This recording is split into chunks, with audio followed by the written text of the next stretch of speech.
신명기 말씀 거의 뒷부분에 왔습니다. 오늘 26장 부분을 읽으셨는데요. 제가 계속 강조하는 것처럼 이 종주권 조약이라고 하는 우리가 흔히 하나님과 약속, 하나님의 언약이라고 하는 그 말보다는 좀 더 무거운 조약이란 말은 나라와 나라 사이에 하는 약속을 말합니다. 사람과 사람이 이렇게 하는 1대1로 할 때 조약이라고 말하지 않습니다. 그래서 조약이란 말이 사실은 제사장 나라로 삼으시는 하나님 나라, 온 세계를 다스리시는 하나님 나라의 조약의 대상자로서 제사장 나라가 된다. 그래서 일정한 형식을 취하는데 중간에 보면 이제 종주권 조약의 거의 뒷부분에 가면 이제 축복과 저주의 부분이 있어요. 말씀을 지키면 말씀대로 하면 복 받고 하지 못하면 저주 받는다. 이 부분이 계속 이제 반복되어 나타나는 게 이제 26장, 27장, 28장까지 계속 나옵니다. 끝에 가면 이제 증인을 세우는 것으로서 신명기가 이제 마무리가 됩니다. 그래서 오늘 읽으신 말씀 12절에 보면 이 셋째 해에 11조를 드리는 해라고 또 나오는데 이게 앞에 14장이 나와요. 이제 해마다 드리는 11조가 있고 그다음에 이제 성막까지 가는 곳 여행 경비를 쓰는 11조가 있고 그다음에 오늘 12절에 나오는 것처럼 이제 레위인, 객, 고아, 과부 약자들에게 따로 떼어주는 이제 11조 총 3개의 11조가 있는데요. 오늘은 다시 한번 그걸 강조하는 거예요. 사실 강조한다면 3개를 다 강조해야 되는데 오늘 말씀에는 셋째 해에 드리는 11조를 통하여서 레위인과 객과 고아와 가부를 돌보라 하는 말씀을 다시 하십니다. 그러니까 이유는 간단합니다. 사람들이 안 하는 거예요. 안 하는 가능성이 되게 높습니다. 왜냐하면 11조 떼는 게 옛날 지금의 쉬운 일도 아니고 그리고 자기가 그걸 따로 하는 것도 아니고 누구에게 줘버리는 거거든요. 물론 이제 성막을 위해서 제사장 계급을 그들이 그 일을 잘 섬길 수 있도록 당연히 드리는 것인데 성막 유지비나 또 제사장에게 주는 이런 것들은 표가 나거든요. 그런데 자기 마을에 있는 주위에 있는 레위인과 고아와 객과 과부에게 준다는 것은 표도 잘 나지 않는 것이고 사실은 사람들이 빠뜨리기 쉽고 안 내기 쉽습니다. 그래서 또 하나님께서 이걸 한 번 더 강조한다 이렇게 말씀할 수 있어요. 그래서 13절에 그래야 할 때에 세 번째 11조를 그대로 낼 때에 하나님께 이렇게 말해도 된다. 하나님 내가 성물을 내 집에서 내어서 레위인과 객과 고아와 과부에게 줬습니다. 내가 하나님 말씀을 잊어버리지 않았습니다라고 말하라는 거예요. 그만큼 이게 어려운 일이고 사실은 하나님 보시기엔 더 귀한 일로 봅니다. 14절에 내가 애국한 날에 이 성물을 먹지 아니하였고 부정한 몸으로 이를 떼어두지 아니하였고 죽은 자를 위하여 이를 쓰지 아니하였습니다. 애국하는 날을 특별히 말하는 이유는 여기 14절에 나오는 이 부분 전체가 이제 마음이 흔들리는 거예요. 마음이 흔들리는 부분이죠. 애국하는 날 그리고 이제 죽은 자를 위하여 쓰는 이런 부분들 자신도 모르게 내 일이 급하고 내 감정이 먼저고 내 마음이 쏠리는 쪽이 지금 내가 장례를 치르거나 그런 일이 있을 때 그럼 그걸 떼놓은 걸 꺼내가 쓸 수밖에 없는 거예요. 자기도 모르게. 그만큼 이제 자칫하면 이 세 번째 11조는 이렇게 그냥 지나가 버릴 수 있는 그런 헌금이었던 것입니다. 그래서 이 11조의 부분들을 하나님 앞에서 열심히 지켰습니다 말하면서 더 구체적으로 내 마음이 흔들리지만 그러나 이 성물을 묻지 아니었고 부정한 몸으로 이걸 또 함부로 대한 것도 아니고 죽은 자를 위해 쓴 것도 아니고 이 모든 걸 잘 지켰습니다라고 하나님 앞에 말할 수 있어야 된다는 거예요. 그러면서 이제 기도 제목을 15절에 원하건대 주의 거룩한 처소 하늘에서 보시고 주의 백성 이스라엘에게 복을 주시며 우리 조상들에게 맹세하여 우리에게 주신 젖과 꿀이 흐르는 땅에 복을 내리소서라고 할지니라 라고 되어 있어요. 이 말씀은 어려운 말씀은 아닌데요. 이렇게 조약이라는 관점으로 보면 하나님과 약속이잖아요. 하나님께서 왕이신 그분이 너희들이 내가 가르친 명령과 규례와 법도를 지키면 너희들이 복을 받을 것이다 라고 말씀하셔요. 그러니까 그대로 이야기하는 거죠. 하나님 지켰습니다. 내게 복을 주십시오. 자, 어려운 말은 아닌데요. 그 다음에 16절 말씀을 좀 깊이 봐야 됩니다. 오늘 너의 하나님 여호와께서 이 규례와 법도를 행하라고 네게 명령하시나니 그런즉 너는 마음을 다하고 뜻을 다하여 지켜 행하라. 여러분들이 이 구약을 읽으실 때에 특히 출애굽 이후로 마음을 다하고 뜻을 다하여 이 부분을 여러분 읽으시면서 특별히 감흥이 없으셨을 거예요. 그냥 그래 최선을 다하는 말이구나 이런 생각이 쉬워요. 근데 제가 이번 주간에 쭉 새벽기도 설교를 하면서 이렇게 말씀드렸어요. 여기 나오는 이 하나님의 법은 명령과 규례와 법도는 사람이 만든 게 아니에요. 이 말은 사람의 성품이면 이렇게 안 합니다. 내 일이 바쁘고 내가 하고 싶은 게 먼저고 내 코가 석잔데 남을 왜 돌봐요? 근데 명령과 규례와 법도는 이스라엘을 돌보시는 하나님의 성품이 배어 있는 거예요. 하나님의 성품이 명령과 규례와 법대로 나타나는 겁니다. 이걸 반대로 말하면 사람이라면 그렇게 안 한다는 거예요. 내 성품이면 안 돕습니다. 왜 11조를 3번이나 내냐고요. 좀 더 구체적으로 이야기하면 예배 드릴 때에 그 성막을 유지하는 비용이나 제사장 계급들을 돕는 거 그건 할 수 있어요.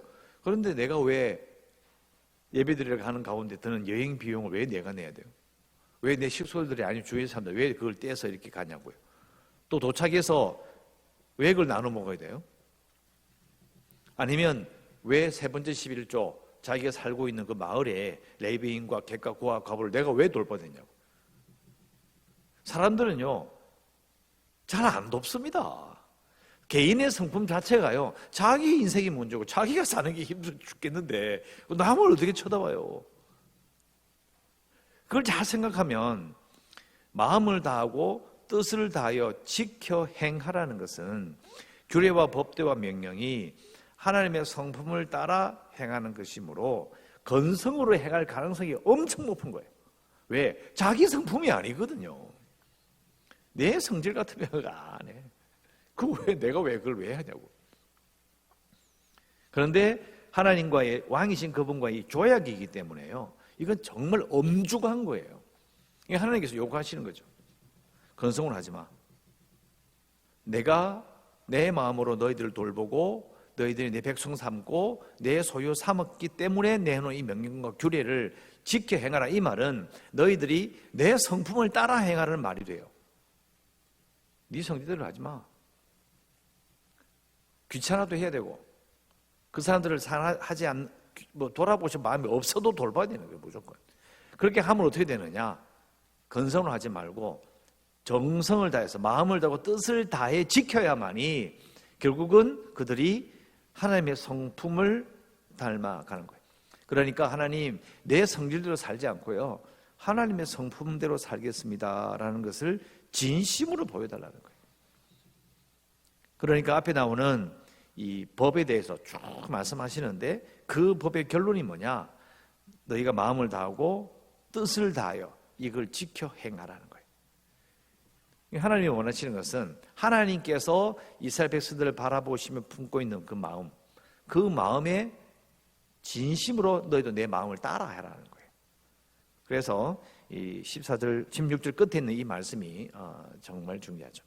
그런즉 앞에 나오는 규례와 법도를 행하라고 명령했지, 들었지, 진심으로 해라 이렇게 하신 겁니다. 생각보다 되게 무거운 말이죠. 그냥 갖다 붙는 추임새가 아닌 겁니다. 오히려 이 모든 명령과 규례, 법도를 다 행하고 무슨 말인지 알겠구나, 이렇게 해야 되겠구나라고 아무리 생각할지라도 마지막에 마음을 다하고 뜻을 다하지 않으면 안 지킨 거예요. 안 지킨 거예요. 그러니까 하나님의 진심을 알아달라는 거예요. 하나님께서 정말 백성들을 불쌍히 여기시고 이스라엘 백성들을 잘 돌보기 원하시기 때문에 나도 그 마음을 받아서 나도 돌봐야 되는 거예요. 그래서 이 말씀이 정말 중요하고요. 더 중요한 말씀 뒤에 나옵니다. 네가 오늘 여호와를 너희 하나님으로 인정하고 또 그 도를 행하고 그 규례와 명령과 법도를 지키며 그의 소리를 들으리라 확언하였다. 약속했다는 거예요. 출애굽 2세대 요단강 동편에서 서편을 바라보며 그 땅을 바라보며 하나님과 지금 계약서를 조약에 지금 도장을 찍은 거죠. 그런데 17절에 나오는 것처럼 하나님을 인정하는 것, 지키겠다고 한 것, 소리를 듣겠다고 확언한 것, 요 세 가지가 정말 중요해요. 왜냐하면 잘 보시면 앞에 나오는 종주권 조약 말씀드렸잖아요. 그러면 이게 하나님의 백성으로 어떻게 살겠다라는 것을 도장을 찍은 거예요. 전체를 요약하면 이래요. 종주권 조약대로 하나님을 왕으로 인정하겠다. 이게 조약이라는 것 자체가 왕과 그 신하의 계약이에요. 조약이기 때문에 첫 번째는 하나님의 백성으로 어떻게 사느냐, 하나님을 왕으로. 두 번째, 그 조약대로 살아가는 것. 세 번째, 하나님의 말씀에 복종하는 것. 딱 세 가지예요. 이 말은 우리에게 적용하면 똑같은 거예요. 우리도 하나님의 이 약속을 구약과 신약으로 받잖아요. 그 말은 조약으로 받는 거예요. 결국 우리가 하나님을 우리의 왕으로, 나의 통치자로 받는 거예요. 대통령이 아니에요. 대통령이 뭐 해마다 바뀌긴 하지만 이는 바뀌지도 않아요. 왕으로 모시고 말씀대로 살기로 내가 결정하는 것이고, 계속해서 평생을 살아있는 동안은 왕이신 하나님의 말씀대로 살겠습니다라고 하는 것이 바로 뭐냐?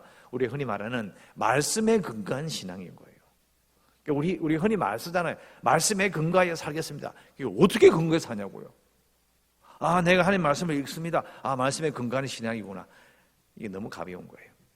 그게 아니라 이 신명기의 근거짝 읽어보면 말씀에 근거한 신앙의 구체적인 게 뭐냐? 하나님의 왕으로.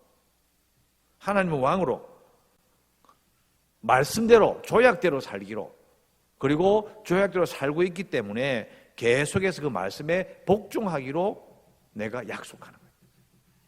그게 성도의 삶이라고 우리가 적용할 수 있는 겁니다.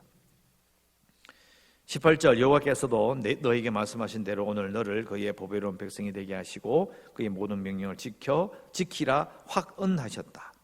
19절 끝에 가면 여호와의 성민이 되게 하리라. 자, 이게 이제 이 부분이 신명기 1장부터 쭉 오면서 비로소 조약이 딱 성립이 되면서 하나님의 백성이라고 불리는 거예요. 앞에는 하나님의 백성이 되게 이런 말이 확언이 아니고 그냥 계약 내용을 쭉 이야기한 거예요. 여기서 너희 지금 확언했지, 이제 하나님의 백성이 되었다라는 부분이 바로 오늘 읽은 부분이에요.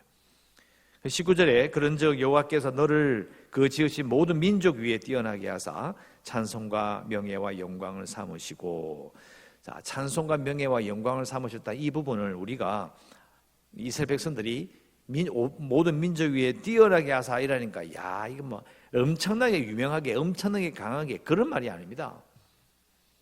그런 말이 아니고 제사장 나라 삼으신다고 했잖아요. 그러니까 제사장 나라 삼으셔서 모든 민족 위에 뛰어나게 하사 찬송받을 만한 자가 되게 하시는 게 아니고, 명예로운 나라가 되게 하시는 게 아니고요, 영광스러운 나라를 만드시는 것이 아니고, 제사장 나라가 되어서 하나님을 찬송케 한다는 거예요. 하나님의 이름을 명예롭게 하는 것이고 하나님이 영광스럽게 하는 거예요. 제사장 나라는 말을 모르면 완전히 오해할 수 있어요. 야, 뛰어나게 해서 명예롭게 만드시는구나. 아닙니다. 이스라엘 백성들은요, 부국강명을 한 적이 없어요. 강한 나라가 되어서 모든 나라를 압도하고 가장 멋진 나라로, 엄청난 힘을 가진 나라로 하나님이 키우신 적이 없어요. 오히려 다윗의 때에, 솔로몬 때에 오히려 망했어요. 다윗이 비참하게 끝이 나요. 솔로몬은 뭐 끝까지 잘했습니까? 아니에요. 오히려 비참하게 망해요. 그래서 우리가 이 본문을 읽을 때도 우리는 조심해야 되는 거죠. 아, 이거 하나님 믿으면, 그게 백성이 되면 그 모든 사람들 위해 뛰어나게 하시는구나. 근데 그게 뭐야? 자기의 영광을 바꾸는 거죠. 아, 우리가 이스라엘 백성이 유명해지는구나. 정말 오해할 수 있는 부분이에요.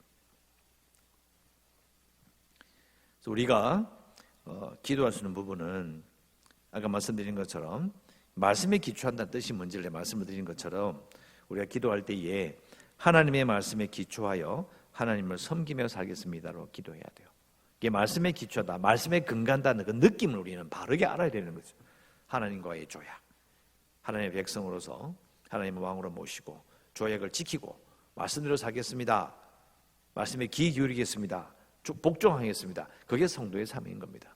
그래서 우리는 하나님의 말씀에 기초하여 하나님을 섬기며 살겠습니다라고 마땅히 기도할 수 있습니다. 이게 기도하시고 이 어려운 시대에 우리 교회가 구원의 방주가 될 수 있도록 영혼을 구원하는 역사가 일어날 수 있도록 기도해 주시고요. 재개발을 위해서도 코로나19 여전히 우리를 괴롭히고 있는데 백신과 치료제가 빨리 나올 수 있도록 기도해 주시고 연약한 성도들과 주일학교 아이들을 위해서 선교지를 위해서 선교지도 스램블 교회도 이제 대중 집회는 아직 모이지 못하고 있다고 합니다. 하지만 계속해서 신방하고 돌아보고 있다고 연락을 받았고, 그리고 부탄도 우리 한국에서 이제 방역 물품을 보내준 것 때문에 감사하다고 소나 목사님이 이제 또 연락을 주어왔습니다. 그래서 선교지를 위해서 기도해 주시고 또 이 나라를 위해서 계속 기도하시고, 오늘 또 주일입니다. 주일에 안식의 기쁨을 누리시기를 주의 이름으로 축원합니다. 기도하겠습니다. 하나님 감사합니다. 오늘 저희들 주일입니다. 어려운 세상 가운데서 또 코로나19로 말미암아 참으로 힘든 가운데에 또 주일을 기억하여 이 자리에 모였습니다. 우리의 찬송을 들으시고 말씀에 봉독케 하시며 말씀에 기초하여 사는 것이 무엇인지를 다시 한번 알게 하시고 하나님을 섬기며 사는 모든 성도 되기를 간절히 소원합니다. 이 시간 드린 물질이 있습니다. 이 물질의 고백을 기억하시고 응답하여 주시옵소서. 감사드리옵고 예수님 이름으로 기도드리옵나이다. 아멘.